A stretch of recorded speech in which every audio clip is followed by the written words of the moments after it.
نو د رسول الله مبارک تعلیمات چې دي د انسان روحاني امراض او علاج هم کوي، د انسان د جسمانی امراض او علاج هم کوي، او د نفرتونو په محبت د بدلېدو علاج هم کوي. او چې کله په معاشره کې نافرمانی وي نو رسول الله مبارک فرمایي لا طاعة لمخلوق في معصية الخالق، او کما قال علیه الصلاة والسلام د مخلوق تابعداري به نه کوي چې په کوم ځای کې چې د الله نافرمانی کیږي. دا مو عهد دی کنه، ټولو عهد دی کنه،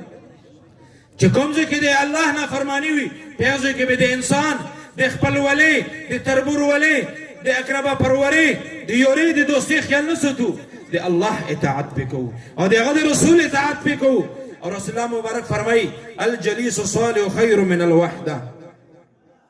او کما قال علیه الصلاة والسلام وی چې د ځان د ناستې نه نیک مجلس بهتر دی، د علماو مجلس